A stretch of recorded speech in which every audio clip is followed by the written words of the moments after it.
Hello, what's going on? I'm so excited to meet you. Same here. So everyone that's watching, this is Jemele Hill, a sports journalist, writer, host. Those are all your titles. Yeah, pretty And much. then you I just probably finished could think of a few more. you did active. I feel like you're an activist. And you just finished a book too, right? I turned the book in. Mm-hmm. We're in the editing process, so just kind of waiting to see, um, you know, what happens with that. Over the next couple of months, we'll be knee deep in doing the editing and rearranging and all that good stuff, but it'll be out in July 2021. Okay. Perfect. So Mm. I'm super excited to talk to you because we've never met. I'm Jasmine Brand, but I've been following you for years on Twitter, and I remember years ago you had always been really vocal like about Black issues, and I feel like you were really vocal before it was like popular. Hmm. um so I wanted to ask you, was that something that was intentional, like from the beginning of your career? Did you decide you were going to be vocal, or did it happen sort of naturally? It happened very organically. I guess it's hard for me to pinpoint certain moments because I've always been this way. That's not to say that clearly, I haven't always had the same platform. I wasn't always at ESPN. So Right. your megaphone changes over the course of your career sometimes. And so I've always been somebody who was never afraid to talk about these issues, be it privately or sometimes publicly. And so a lot of what people saw from me when I was at ESPN and even now is just kind of who I've always been. So it was never when people are like, "Oh, when did you find your voice?" I'm like, I never knew it was lost. Right. so, Got it. so yeah. But I think what did change, and it happens for a lot of us, is that as you gain more experience, as you live more life, how you see things should naturally kind of evolve and change. I mean, there's things I said when I was like 20 that I would never say now, right? I think most of us Same. probably fit in that category, right? Yeah. Right. Um, so even when I first started at ESPN, there are things I thought then that I did not think by the time I left, and there may be some things even 3 years ago I thought that I probably don't think now. So it was just an evolution, a very natural evolution, is what you saw. Okay. I want to talk to you, of course, about race, and racism and a plethora of things that I feel like your voice needs to be heard more about. But do you remember your first sort of experience with racism? I do. And it was something I had not thought about until I wrote the book. Because when you write a memoir, you start to go down rabbit holes that you hadn't been down in a long time. And you start to remember things and you're like, oh, shit, that actually happened. So my first experience with race is probably when I was 6 or 7 years old, is when I can first recall hearing the word racism or having a loose understanding of what that was. My family had moved from Detroit to Texas, where I spent maybe a year and a half, somewhere in there. And my mother really had a difficult time getting me enrolled in the school system. We were outside of Houston, so we were in the suburbs somewhere, and there was a white lady, a white teacher. I was always used to being a high achiever, being well liked, kind of. I was always a nerd. I mean, that was me. So I loved to read, and that was kind of who I was. And this lady tried to play me like I was stupid, and she was saying that she didn't think my reading comprehension was up to standard, and just sort of started nitpicking at a whole bunch of other things, and just basically saying I was dumb and inferior. And moms and my stepfather were not having it because she tried to make me repeat a grade. And yeah, because she was saying she wouldn't, whatever grade I was supposed to be in at the time, I think it was like second grade. She was like, nah, you got to go back to first. And my mother was like, that doesn't even make any sense. So it was a combination. I think it was the first time I heard my mother say the word racism, just in overhearing her have these conversations with my stepfather. And I think she went so far as to even accuse the lady directly of being a racist, because it very much felt like she was. And I just had Right. this uncomfortable sensation around this woman all the time. Right. And of course, being that young, I couldn't articulate what it was, but I very much had the vibe that she thought I was inferior. And it had to do with the color of my skin, also compounded by the fact that I was coming from Detroit. And so it was both of those things. And so that was like my first recollection of like what it meant for somebody to be racist, and how their racism could indeed prevent you from mobilizing and advancing. But it's interesting that you say that, because when you were saying that, I was just thinking about, well, what if your mom wasn't an advocate for you? What if your mom you know, just said okay, or she just believed what the teacher said, or didn't have time to go up to the school and fight and argue and advocate for you, and how that sometimes changes the trajectory of a child. Correct. I mean, Something because small like that.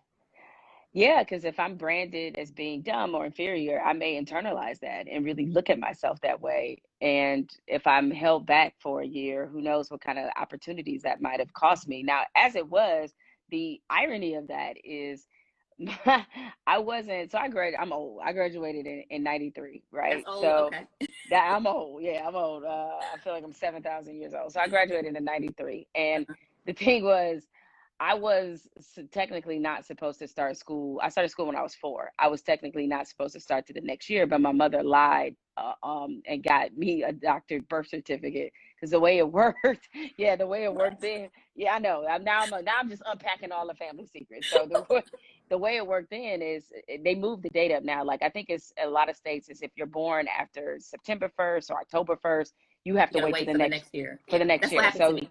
so then it was December 1st. My birthday's December 21st. And my mother was like, you knew all your shapes, your colors, your letters, you knew everything. You were bored. So I was like, we got to send this child to school. So my school birthday was December 1st, even though that was never my actual birthday. That's so funny. That's hilarious that your mom did that. I have a December birthday too, and I had to wait an extra year so that I could start. Hmm. I When's didn't your have a mama birthday? that was December 5th, Yep. and I didn't. I have to talk to my mom about what she could have done. I mean, my mama used to dabble in them streets a little bit. So, you know what I'm saying? She had a connection. That's hilarious. I was going to ask you. I'm always interested to hear like where someone's from and how it shaped kind of who they are. Do you feel that being from Detroit shaped or had like an impact in like maybe your career track or who you are as a person or?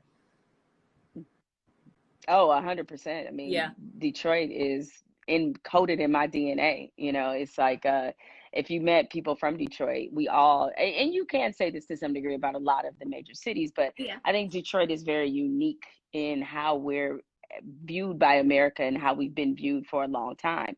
It's like, Chicago, cool city, New York, cool city, LA, cool city, Miami, cool city. Like all the other urban centers are cool.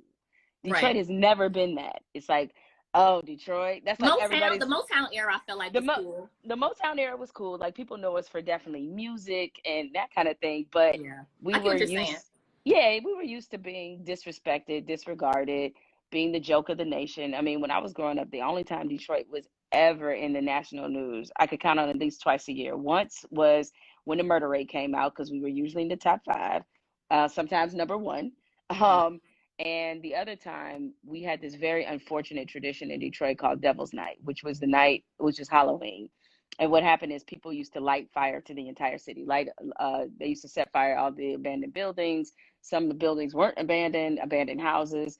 And so in one night, you'd have like 300 fires. And Really? so, yeah, it was very, very bad. And so that always made the national news. Right. And so CNN, National Network News, NBC, whatever, they only came to Detroit when bad shit happened. So people had this picture that this is where the derelicts are. This is where people who need to be discounted. And so everybody there has a huge chip on their shoulder. And it Mm-hmm. also, we all have a hustle mentality. And Yeah. because of that, I think that's why I always came with a certain edge to a lot of people. Because I learned it in the city. Like we all we got, CMB, we all we got, and that's why that campaign, Detroit versus everybody. I know other cities have adopted it, but it started in Detroit. It's Yeah. like that's how we truly felt. It's like it's just us because nobody cares what happens to this city, and by extension, cares what happens to us. Yeah. Always felt like when I meet somebody from Detroit, I feel like they're always very proud to be from Detroit. And I guess now that you break it down, is I feel like sometimes you all do have a chip on your shoulder because you're not from one of those cities that everybody wants to be from New York. Yeah, Everybody wants to be from New I York. wants to be from LA. Everybody want Right, to be from other places. It's right. like, all right, Yeah, enough. I get it. I get it. I want to talk to you about the NFL. You're very vocal. Sports is one of the few things in this country that actually brings people together. Maybe you're somebody who watches LeBron James and you don't understand the intricacies of police violence. But maybe through him, you might be able to at least be intellectually curious enough to see what is this movement, what are players saying, why are they saying that? And so sports is kind of the attraction that lures them into this conversation. But I think for a lot of athletes that are in positions of leverage and power, this is an important moment of them, a moment for them rather, where they want to push this conversation forward and make it uncomfortable for some people in some leagues, and particularly the NFL, that finally has to admit that they were wrong, not only in not listening to the players, but at some point they're going to have to admit that what they did to Colin Kaepernick was an absolute disgrace. What do you think about their current status, or their current, most recent comment about the kneeling and the Black Lives Matter? What are your thoughts on where they stand in terms of right now? So this should be, the NFL presents a very important lesson for everybody. This is about this is the cost when you have convenient stands, is that people will find you to be disingenuous. There are times in history where you're only going to get one opportunity to decide what side of history you want to be on. In 2016 and 2017, the NFL had the opportunity to stand with Colin Kaepernick, to stand with their players who were protesting, who were kneeling during the national anthem, for racial injustice and police brutality. That was their opportunity. Right. They decided instead that they were going to stand with Donald Trump. They were going to stand on the wrong side of history and blackball Colin Kaepernick. No amount of apologizing can undo that. So Roger Goodell saying we should have listened to the players is not good enough.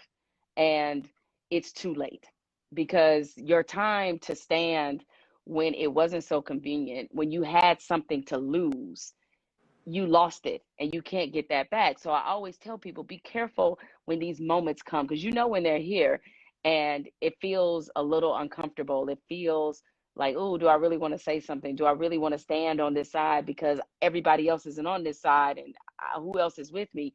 When you do that, understand you're not getting that moment back. Right. And so what the NFL is doing is damage control right now. Mm-hmm. They're trying to undo a wrong that they can never undo.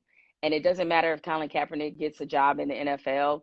They have exposed who they are. They have exposed the fact that if there is a question of their wallet or their players, standing on the side of justice and what's right, or standing with their bottom line, they chose the bottom line, which means to me, you're going to do it every time. And the only thing that's changed now is that the public opinion has shifted.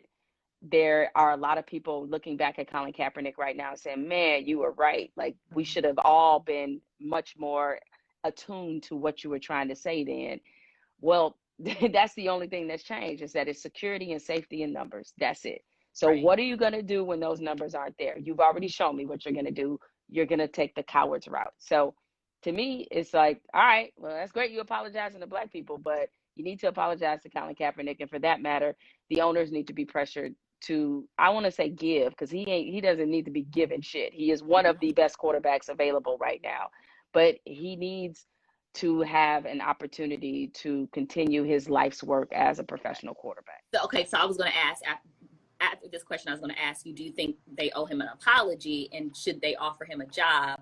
But your answer to that is, who cares about the apology? He should be playing on an NFL team. Yeah, just based off merit. I mean, if anybody who does any cursory digging into what quarterbacks are on the NFL rosters, I mean, Colin Kaepernick very easily should be in the league, because there are guys who they took right from the couch to play in the NFL, and that he was much better than. I mean, this was somebody who took the 49ers to a Super Bowl, who at the time spent a significant amount of time as being one of the 10 best quarterbacks in the NFL. And even when San Francisco wasn't very good, his final year, he still had 16 touchdowns and 4 interceptions. He belongs in the National Football League. I just don't think he'll ever be in the National Football League again. It pains me to say that. So you don't, even with this, you think he will never? No, because Roger Goodell is just the commissioner of the NFL. He works for the owners, those 32 owners who have remained silent and unseen. And to me, their silence has spoken volumes about where they really stand with this, with everything that's happening in the country. It's up to them whether or not he gets a real opportunity in the league. And I think they have said by words and actions, that's not happening. And until that changes, I doubt it. And I think because most of them or not most of them, a huge percentage of them support Donald Trump. They don't want Donald Trump to start using Colin Kaepernick or the anthem or the protests, player protests themselves as a political talking point. They are going to take the coward's way out. So what are we supposed to do? What do you think we should do if, he doesn't get to play again? Do you think the answer is to protest? What do you think the answer is? Well, I'm not. What I will say is this: I know that there's a lot of professional football fans out there, Right. and the thing that makes this so complicated is that you are still dealing with a league that's 70% black, um, and these guys have sacrificed their bodies, they've sacrificed their health, they've sacrificed their families to achieve something that so very few people actually get to achieve, and I understand if people still watch the league because it's about Colin Kaepernick, but it's about other things as well. Mm-hmm. And considering the sweat equity that Black men have put into this league, it feels as if to abandon them outright may not necessarily be the right thing to do. But of course, I also understand the other side of it because, look, if you just can't stomach what they've done to Colin Kaepernick, or for that matter, the fact that there's no Black owners in the league, nor has there ever been, Uh-huh. that you have 3 Black head coaches, you have 2 Black general managers, I totally understand that too. So, um, to me, you just have to be led in the way that you can live with. If you can live with watching on Sunday, fine. But I would say wherever you stand, understand that NFL is entertainment. It's not a necessity. I Yeah. mean, we can live without it. Like it's not that big of a deal. Right. And it is very true that if you do want to see real and actual change, part of that happens is hitting people in the wallet or hitting their sponsors in the wallet, or that's usually the way it's worked in this country. I mean, look at Yeah. the Montgomery bus boycotts.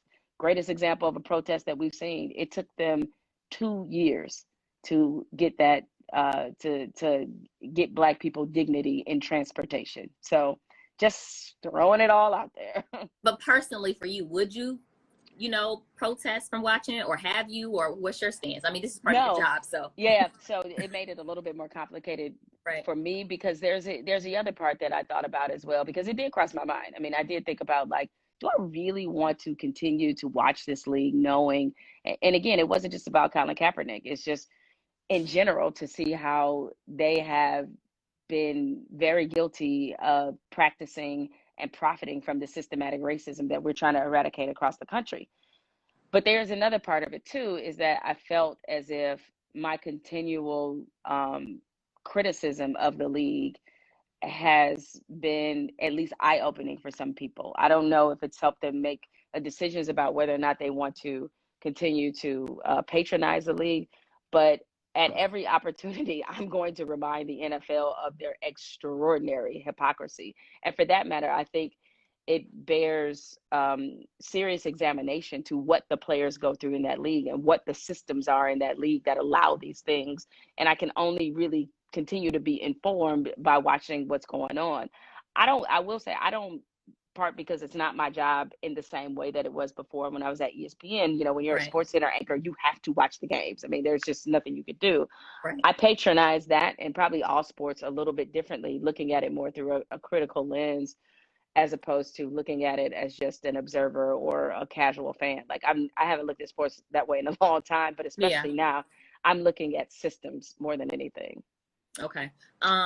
We all know Jay-Z is working with the NFL, and that decision received mixed reviews. How did you feel about that partnership initially, and how do you feel about it now? Has it changed? Is it the same? Were you for it? Were you against it? Still don't like it. Okay. Still don't like it. And this was no disrespect toward Hove, who I think his track record has been, He's one of your favorite rappers, right? One of my favorite rappers, but even beyond that, like what Right. he stands for, I mean, what he's done in the space of, with the documentary on Trayvon Martin, the documentary on Khalif Browder, how both he and Beyonce have been very much putting both their voice and their money behind important issues in our community. Uh, I don't want people to take or interpret my criticism of this partnership as me coming at Jay-Z's blackness. I've never come for his blackness, ever. You'll never find that anywhere. What I will say is that I think this was a gross miscalculation. The NFL is not interested in the kinds of things that Jay-Z is trying to do apart from them. He didn't need the NFL for a stamp of approval for what he's doing in the social justice space. They needed him. Everything about this arrangement seems very one-sided. The NFL gets access to Black entertainment, which is what they wanted, because the Super Bowl halftime show was becoming a shit show because a lot of Black entertainers were like, no, we don't want to do it. Yeah. And even those who may have been okay with doing it saw that, how with Travis Scott, for example, how he was immediately asked, how are you doing this when Colin Kaepernick still doesn't have a job? Right. So they were tired of that heat. They were tired of Colin Kaepernick being an issue at their biggest event of the year, what is supposed to be just, entertaining fans at halftime. So they bring in Jay-Z. And by the way, everybody can see these receipts. I mean, the New York Times did a very good breakdown of some of the closed door conversations, because they have audio tapes of these conversations of what was happening when the owners were discussing what to do about Colin Kaepernick. And one of the things the Bills owner said was that they needed a trustworthy, credible Black liaison to help them message to the Black community about, basically feeling more comfortable with patronizing the league, because there was a lot of Black fans that said, hey, we saw what you did with Colin Kaepernick, and we're just not down with that. Right. And they needed somebody to ease those tensions. Enter Jay-Z. And Right. so I just felt like he gave them cultural capital they didn't deserve. They are now getting access to Black entertainment that they didn't deserve either. And I don't see what's in it for him. I just don't. Like, does he need another check? Clearly he doesn't. He's a billionaire. He's good. So why? It's just like, that's what I want to know. And I would love for somebody to come up with a good why. And by the way, before people in the comments say, oh, it's about ownership, holla at me about what team has 51% ownership available. None. Unless you have 51%, you don't make any decisions. So if you don't have 51% and it's not available, why? And guess what else? Notice when those ownership stakes, when majority ownership stakes come open, they already got a long list of people. They never open it up to the public. Like we've seen this movie before, Magic, Puffy, all of them been talked about as being possible owners. You know why that never happens?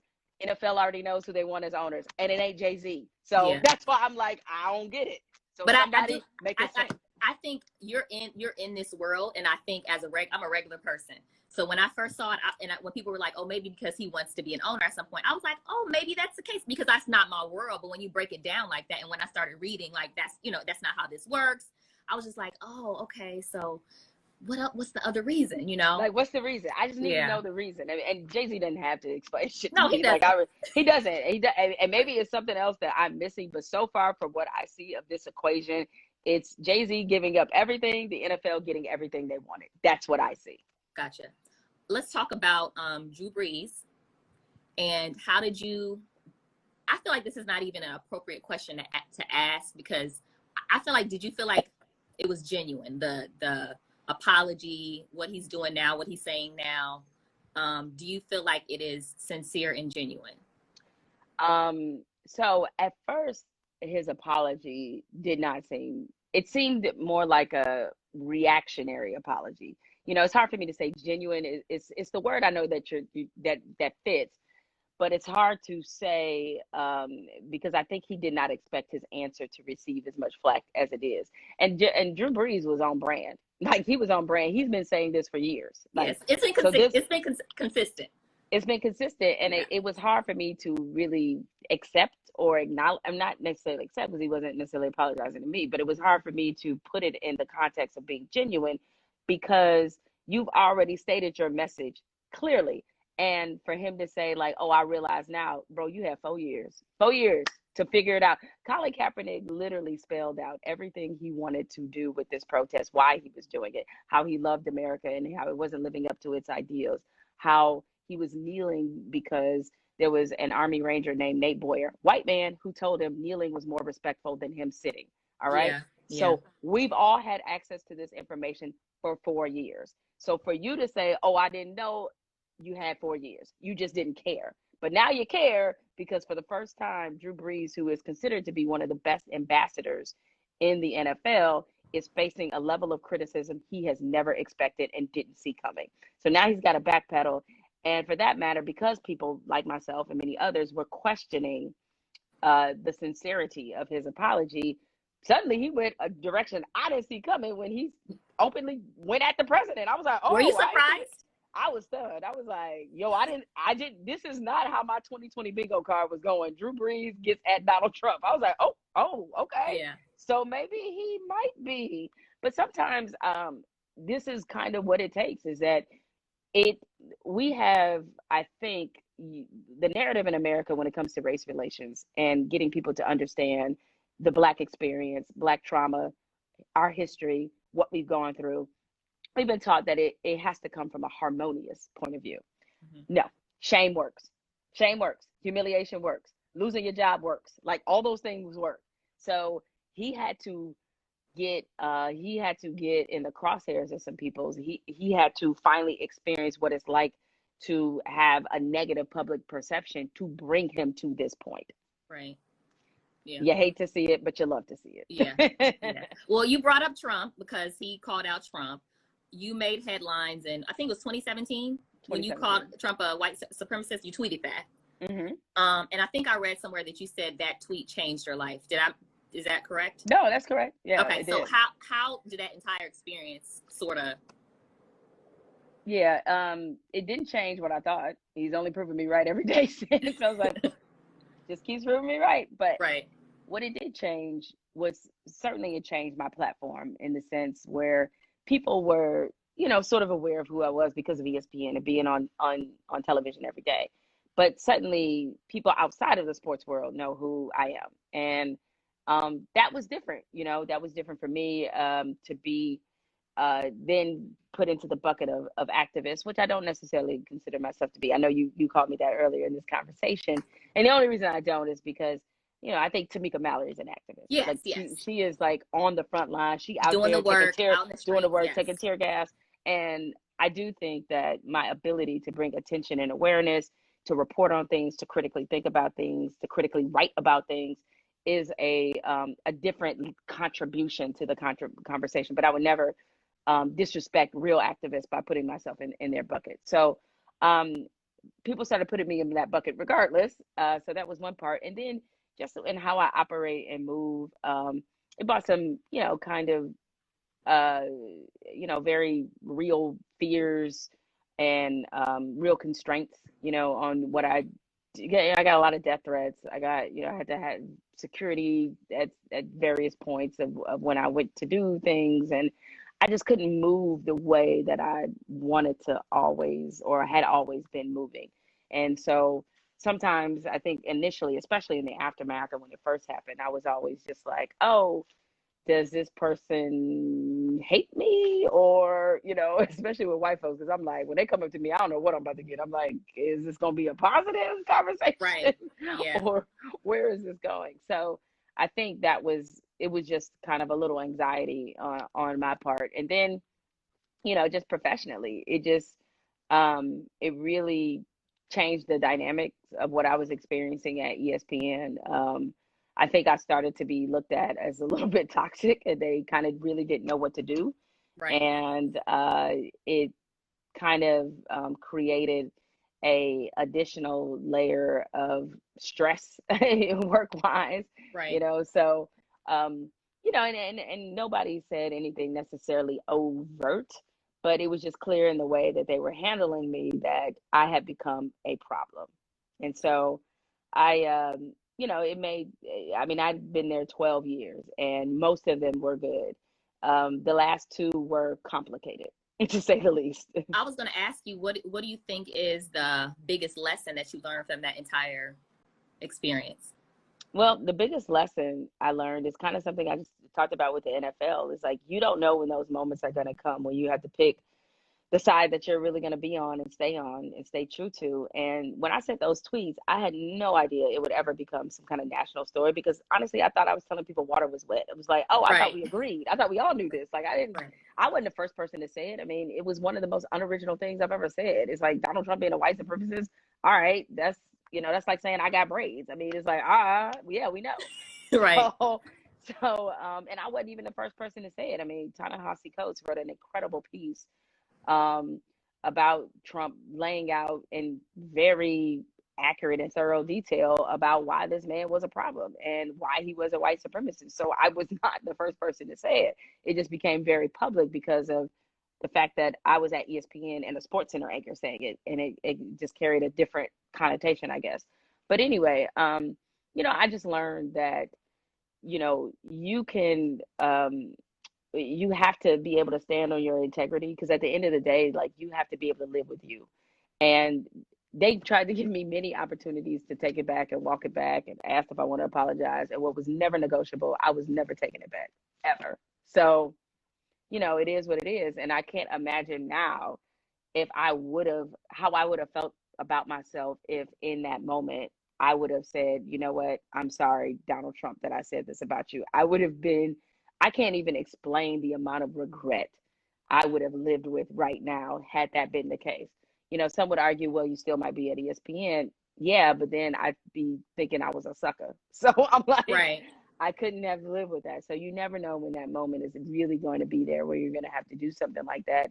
Um, but I just had this resolve and this calm about it. Like, if I'd have got fired, I'd have got fired.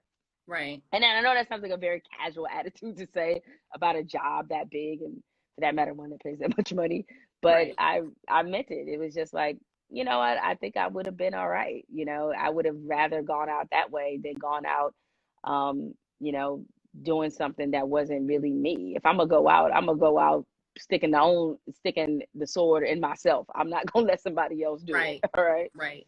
Do you let me, and not that you need any validation, but where we are as a country right now, do you feel more validated based off that tweet, or you don't give a damn? You've been talking about this for years anyway. It doesn't matter. Or Look, do you feel like I told y'all this is what we're dealing? Or nah, I don't feel that way. If anything, I feel bad that I'm right, because we're the ones paying for this, now. I mean, not just with him individually as a president, because presidents themselves come and go. It's the lasting stains they leave on the nation. And what he has left on this office is a lasting stain that it may take us decades to get from up under. Not just because he has proven to be a racist and a white supremacist, but because of what he has ushered into our democracy. How he's helped along the things that were already there, and really helped to exacerbate the problems that we already knew existed. And this isn't just about Donald Trump. This is about federal judges that have been appointed that are anti any progress and anti-black. And those are judges that your children's children are going to have to deal with, because these are lifetime appointments. This is about the fact that if Ruder Bader Ginsburg does not hold on, he's going to get an opportunity to decide another Supreme Court seat, which means that the reproductive rights of women, voting access rights, a whole lot of things that are intrinsic to our alleged democracy are going to go away. And so, um, I think, I wish I would have been wrong. I wish it turned out that Donald Trump was a great guy and, just made some missteps and this was right. all for naught. But unfortunately, I was right. And that unfortunate is what the rest of us are going to have to deal with probably for the rest of our lifetimes. Yeah. Well, shifting gears just a little bit, I want to ask you, I saw you tweet earlier. It was a story about, what I got from it was that there aren't a lot of Black women sideline reporters in sports in general. I feel like we don't see a lot of Black women on TV or on the sidelines. Correct. What do you think that's about? Because I feel like has been a little bit of progress in other fields. What do you think that's about? So it is about, it's about the fact that what has been our story throughout practically any field in America is, there is a systematic way things that are done that make sure it alienates us in the process. You do see, obviously, you see some, Black faces at ESPN. You have, Elle Duncan, there's Lisa Salters, Maria Taylor, who I'm glad that everybody is finally understanding how dope she is. So there are some, but mostly when you look across network television, period, and feel like this is not just sports. I mean, it's blonde and white. I mean, that's Yes. just what it is. Yes. And so Black women are very invisible in sports media. I got my first column. I became a sports columnist in 2005. I was a sports columnist at the Orlando Sentinel. When I became columnist, I was the only Black female sports columnist at a daily newspaper in North America. Notice I did not say America. I said North America, all of North America. One out of 405 daily newspapers. And what does that say about the business and the erasure of Black women? It's not even that they are racist, they ain't even checking for us. And Right. so that is very obvious even now, not just in newspapers, but across sports media. And if we are there, they're using us in very specific ways of we're there to host and to tee up other men and position them as experts. Yeah. Very few shows have women, and definitely not Black women. I was really the only one, for the most part, Black women who are driving shows with their own opinions and critiques of sports. Yeah. So it's a significant problem. And so to me, when ESPN tweeted out that they were going to have this discussion about race, and they include four sideline reporters, or sorry, four faces, three of which are white, Yeah. and the one black face, Elle Duncan, who's a dear friend of mine, is not even a sideline reporter. So to me, what does that say? That you have three white women chiming in on a racial discussion, That's and the one crazy. That's crazy. that in That is itself is crazy, crazy. right? That in itself is crazy. And the one black woman ain't even a sideline reporter. So I was just wanting to know in that tweet, who at ESPN is a black sideline reporter not named Maria Taylor or Lisa Salters? Some people brought up Josina Anderson. Josina Anderson was not a sideline reporter. Josina is a NFL insider. You saw her sometimes do reports from the sideline, but she is not a sideline reporter. And she's not there at ESPN anymore. She's left. So who is the sideline reporter other than Maria Taylor and Lisa Salters that is black? And by my count, there isn't one. So that Right. means out of all the sideline reporters you have at ESPN, you have two that are black. Yeah, Say it that's what you crazy. will. That's Okay. crazy. Let's talk about sports for a little bit. How do you feel about the NBA's plans to restart? I think it's gonna force us to have to live with some realities, and I'm just really curious how people will feel about them. What happens when somebody tests positive for COVID? And what if it's a major star? And what if, like, there's people, as we try to reopen the country and go back to normalcy without a vaccine, we're asking people to live with a certain amount of trauma. And Yeah. I don't know what that looks like or what that feels like. I know the players want to come back. And ultimately, while this is their decision, I don't know if this is going to feel like how they think it will. To be sequestered at Disney, no fans. I get there's some exciting elements about it because it's tournament style, and Yeah. I understand it's billions of dollars at stake, and this is a very complicated issue because the NBA does not want to give back billions of dollars to the networks. The networks want to make money off the players and off the league because they need advertising. They don't want things to dry up. Sports is a whole economy. I know it may be entertainment for everybody else. It's an entire economy, a very lucrative one, and so people are trying to figure out ways not to lose the money. But I don't know if we're, as a society, if we're prepared to live with certain realities like this one may present. Being away from your families, it just like this is a lot. So I guess I'm just as curious as everybody else to see how this goes. It feels soonish, but I understand why they felt like they either do it now or they have to stay permanently shut down until there's a vaccine. Yeah. Obviously we don't know how this is going to look and play out, but who would you pick for your MVP? Oh, geez.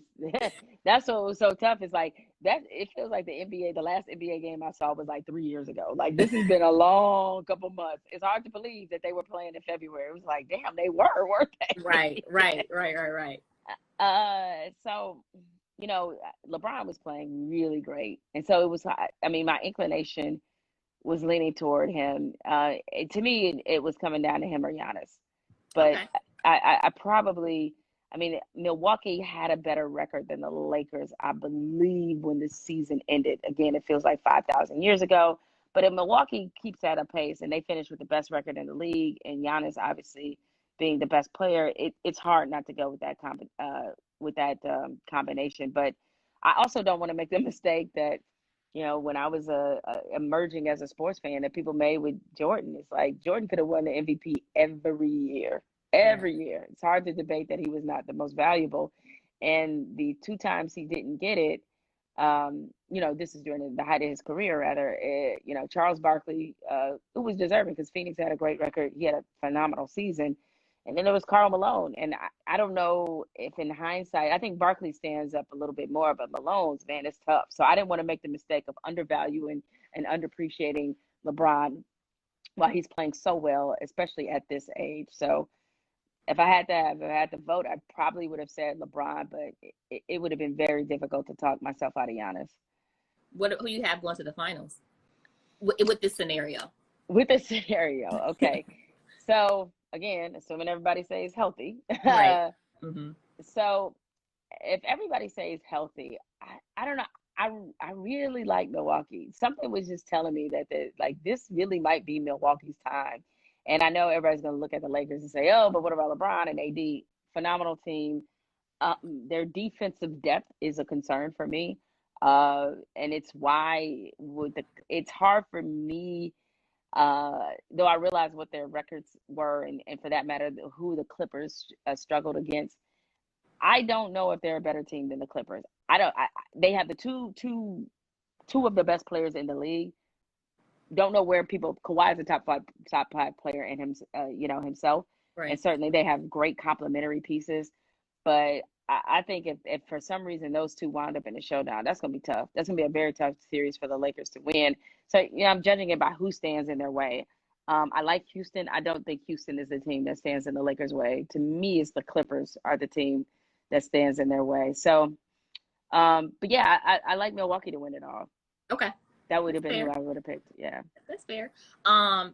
Your podcast, Jemele's Unbothered. What made you want to get into podcasting? I did. I had a podcast at ESPN that I had with my former co-host Michael Smith called His and Hers, which is what birthed the TV show. And we had just such a great time in that format. You know, it's loose, it's intimate, you get personal, and I wanted the same thing, but you know, obviously it's just me.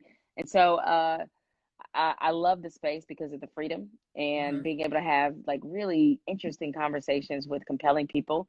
Um, these are people who do not have to agree with me, and I don't have to agree with them, but they just have like a lot of thoughtful things to say. And I've heard some fantastic stories on there. I've gotten to know people who I thought I knew, but have gotten to know them in a different way through this format. So it was so much about it too that appealed to me. And yeah, I miss interviewing people. You know, I'm a journalist at its core, so I miss talking to people and learning from them. So this seemed to be the perfect medium to feed that beast.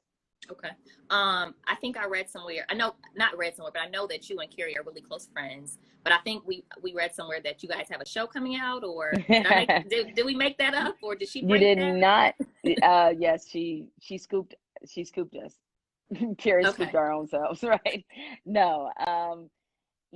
Yeah, we have something percolating. That's all I'm at liberty to say. You did not read it wrong at all. But yeah, we have something percolating, and there'll be a formal announcement probably really, really soon. Okay. Is this the same thing that? Do you have another show coming out on Vice, or is this the same rumor, or is this something different? Yeah, no, it's with Vice. Okay, gotcha. Okay. Yeah. Was there anything else you wanted to talk about before I let you go? No, I mean, I just want to thank everybody who joined us. I saw a lot of great comments in there. And yeah, I mean, check out the podcast, Jemele Hill is Unbothered. I also have, for those fans, people who are fans of The Wire, which I think is the greatest television Love that show series. ever. Yeah, Mm-hmm. don't at me, don't debate me. It I is. went to school in Baltimore, so I get it. So you know, yeah. So Mm-hmm. you really know, you really Yeah. connected with it. So me and Yeah. Van Lathan, we have a rewatch pod called Way Down in the Hole, where we break down every single episode of The Wire. We're just now in season 2, so if you want to, well, yeah, I know a lot of people hate season 2. Real Wire fans love season Wait a 2. minute. My least favorite season is probably when they like the whole teacher education system thing. That's probably my least favorite. Yeah. What? Yeah. I've never heard anybody say that. Season 4 is like the best when they break down. The doc stuff was kind of dry too. Well, so here's the thing: is like I realized on the rewatch that you know, season 2, why so many people hate that season is because the first season they give you the whole Barksdale setup. So they give you like all the black people, you know, Right. from Which the I love. cop, which everybody loves, right? Yeah. They give you the breakdown of the organization, blah, blah, blah, blah. And then they completely detour from that and they go to the docs. What helps you put the pieces together, and this was David Simon's intention, is you have to see it as a novel. And when you see it as a novel, then season 2 becomes vitally important, because what he wanted to show in season 2 was like, okay, you guys know who runs the street organization of everything. Do you know how the drugs are getting in here? Do you know who has something to do with that? And Right. then it's like, enter the white people. Right. And it And makes then sense. and it also was about work and about how, you know, Baltimore, Pittsburgh, Detroit, you have all these cities who are built on the backs of industrialization. You know, that's the core of it.